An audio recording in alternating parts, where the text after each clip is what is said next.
Hi everyone, hope all is well. Today I'm here because I wanted to discuss a topic. It's mostly based on communication and childhood. It is extremely important to know what exactly we communicate to children, like the kind of words that we use, the sentences that we use, even with the jokes. There has to be certain limitations because at that point of time, especially at the age between like 3 to 10, you never know what the child picks up, especially with certain jokes or sarcasm. Like, we are not sure they actually take it to heart, or like they understand if it's a joke or not. Actually, this topic came up while we had a discussion with our coach, and we were doing practice on regression sessions and also looking at multiple cases of like age regression, because in each of these cases, the clients who were coming to us were like in their 30s or like late 20s, 40s, 50s. So they have carried out like that particular memory, that particular statement on their subconscious mind, and how they have like deeply affected their daily life, and how they have missed out on opportunities or have limited themselves to like many things because of that certain sentence or a word that has been like stuck on their subconscious. So I wanted to explain it with an example. I think that it's more relatable. Okay, in my own case, when I was 7, so this came up in a regression memory. When I was 7, there was a time my sister was born, and certain people just visited our house to see her. So when they came in, they started like joking and saying comments like, "Oh, you're not worthy anymore. We don't like you anymore. We don't see you as important as before. Now we have your sister. You're replaced." So I'm pretty sure like they didn't mean it in a very evil or like serious manner. They were just casually joking, because I kind of see the similar patterns. People still do this, but around the time I didn't realize, but somewhere in my memory, somewhere in my subconscious, this got stored, and which resulted like in later was basically these became patterns. So these became patterns of having low self-esteem, fear of new opportunities, feeling that you lack something, you are like inferior to people around, a lot of like people-pleasing tendencies.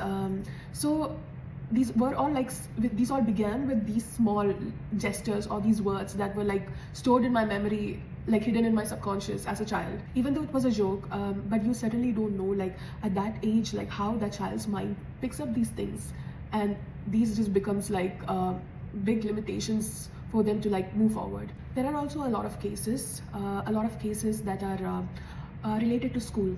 So it don't really have to be bullying, but also it could be that teacher who was like partial to you at like 1 grade, and you carry over that memory or those things that have been told by that teacher, and it just limits you like for rest of your life.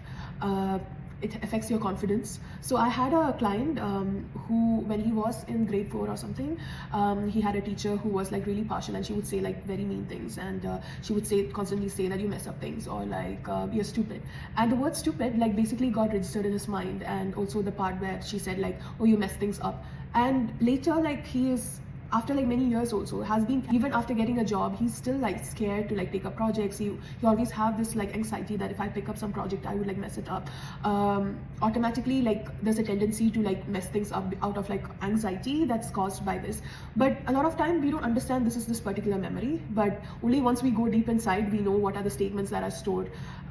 So this, I just want to just request like all the parents and all the adults, at least till the age of 10, you should be very careful on what you express and say to a child. It's because they literally absorb everything at that age. The memory is like at its sharpest around that time, and things that they can grasp and hold it in their mind. It's like it's a lot more than like what we do as adults, especially also with different tones. So they also don't have the kind of intelligence, they haven't developed that kind of maturity to understand the different tones. So they don't understand if it's a sarcasm or a joke, or is it like said intentionally. So I would like to request to all the parents out there, like, so if you're in a group, and if your friends or like relatives does the same thing, like jokes about your child or like makes fun of him, please ask them or request them to stop, or speak up for your child, like defend it by saying, like, no, he's not like that, I know he's worthy. Don't join along with them and joke together, because if the child knows that, at least for my parents, like, I know how worthy I am, and if you can bring that sense of confidence to them, because you're the closest people, a lot of this can be stopped. It's also because when the child sees that you're standing up for them and you're giving them a deep sense of confidence, trust, and also the safety that, like, okay, you can trust me, and my parents do trust in me, and they don't really think of me in other way, and this means a lot. Like, the effect of whatever like externally that's happening can be limited by this. So because you cannot always control the external levels of communication or like how other people behave to your children, but parents can actually like be careful. This also gives them a confidence that they can come in home and like share with you everything. So yeah, thank you so much for listening, and have a great day.